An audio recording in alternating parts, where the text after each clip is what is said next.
दोस्तों आज हम बात कर रहे हैं अफ्रीका के एक ऐसे देश की जो ऊँटों की रेस के लिए फेमस है। यह दुनिया में तीसरे नंबर का सबसे गरीब देश है।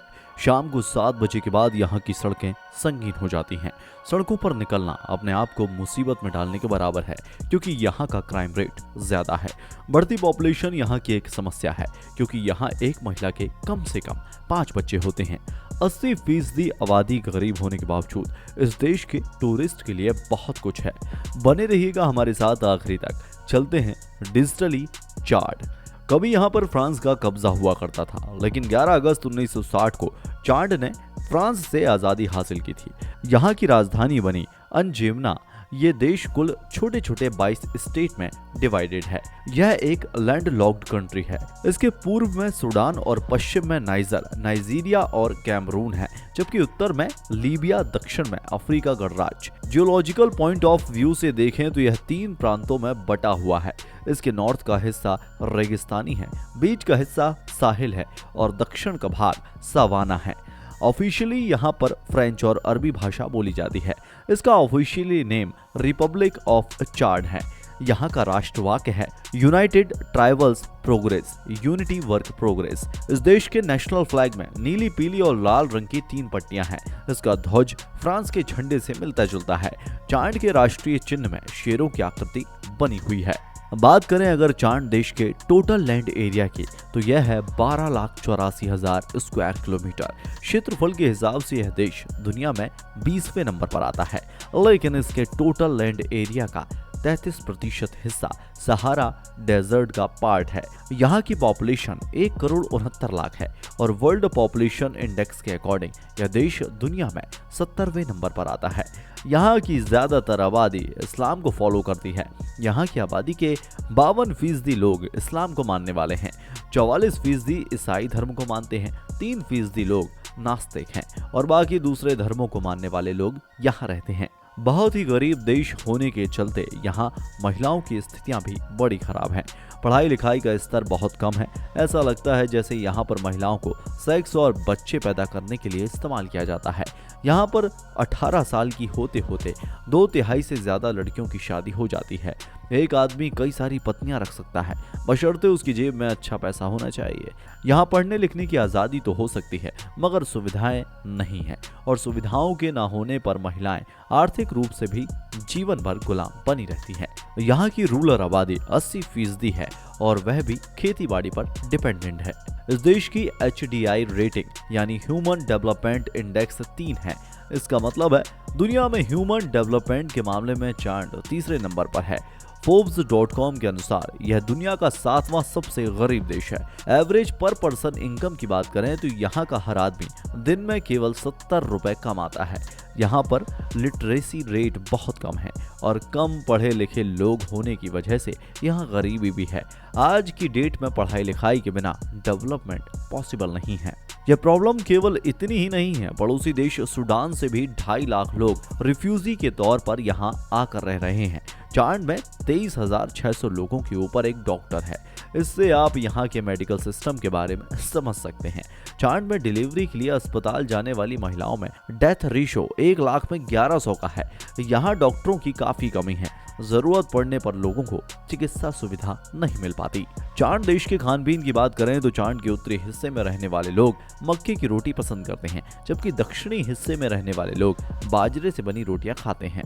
पीनट स्कॉसेस यह कद्दू से बना हुआ एक व्यंजन है, जिसमें कद्दू को काटकर पहले प्याज और दूसरे मसालों के साथ उसकी ग्रेवी बनाई जाती है।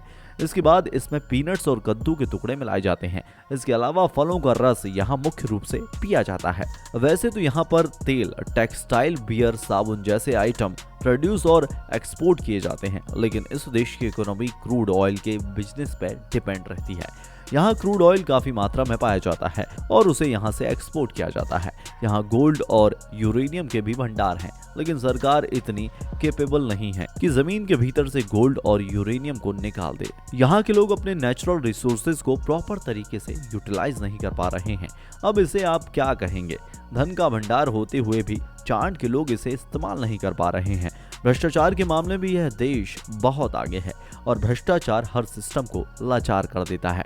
इस पूरे देश में केवल एक ही टेलीविजन चैनल चलता है जो टेली चार्ड के नाम से जाना जाता है। यहाँ के लोग एंटरटेनमेंट के लिए रेडियो का इस्तेमाल काफी करते हैं। इस देश का नाम यहाँ बहने वाली सबसे बड़ी नदी चांड के नाम पर ही पड़ा है। कभी चांड नदी 25,000 स्क्वायर किलोमीटर के एरिया में बहती थी, लेकिन बढ़ती आबादी और सिंचाई व्यवस्था के सिस्टमैटिक ना होने के कारण आज ये केवल 1350 स्क्वायर किलोमीटर के एरिया में बह रही है। इस देश के लोग भले ही गरीब हों, लेकिन यहाँ ऑयल, यूरेनियम और सोने का भंडार है। चांद को बेबिल टॉवर ऑफ द वर्ल्ड भी कहा जाता है। यहाँ पर डिफरेंट कल्चर्स आपको देखने को मिलेंगे। यहाँ 200 से अधिक प्रजातियाँ रहती हैं। उनका रहन सहन और लाइफ स्टाइल अलग अलग होता है। यहाँ 100 से अधिक भाषाएं बोली जाती हैं। कहते हैं कि हर 10 किलोमीटर पर यहाँ लोग और भाषा दोनों ही बदल जाती है। यहाँ के लोग एक अलग तरह का म्यूजिकल इंस्ट्रूमेंट प्ले करते हैं जो डिफरेंट ओकेशंस पर यूज किया जाता है। इंस्ट्रूमेंट को काका के नाम से जाना जाता है। यहाँ के अलग अलग फेस्टिवल में स्पेशल इस इंस्ट्रूमेंट को प्ले किया जाता है। इंस्ट्रूमेंट को शक्ति का प्रतीक माना जाता है। यहाँ के देवस्ती माउंटेन पर टोबो ट्राइबल्स रहते हैं। देवस्ती का मतलब होता है पहाड़ पर रहने वाले लोग। इन लोगों के बीच दुनिया की सबसे बेहतरीन ऊँटों की रेस को ऑर्गेनाइज किया जाता है। ऊँटों की रेस पूरी दुनिया में पॉपुलर है। इतना ही नहीं, यहाँ के ऊँट दुनिया के सबसे महंगे ऊँटों में से एक हैं।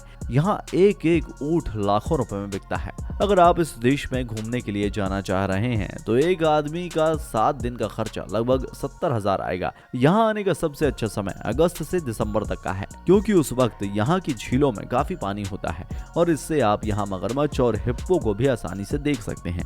दोस्तों आइए देख लेते हैं आखिर इस देश में घूमने लायक क्या क्या है। नेशनल म्यूजियम ऑफ चांद।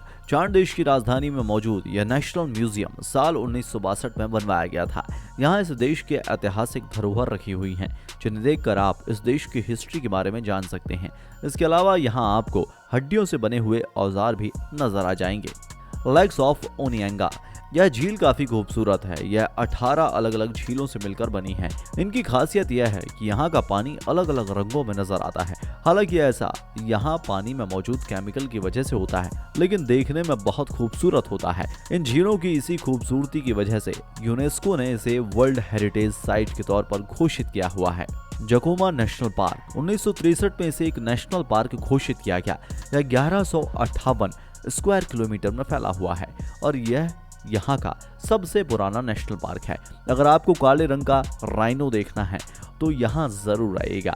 यहाँ आपको काले रंग का गैंडा जरूर नजर आ जाएगा। इसके अलावा हाथियों की एक बड़ी संख्या आपको इस पार्क में देखने को मिलेगी।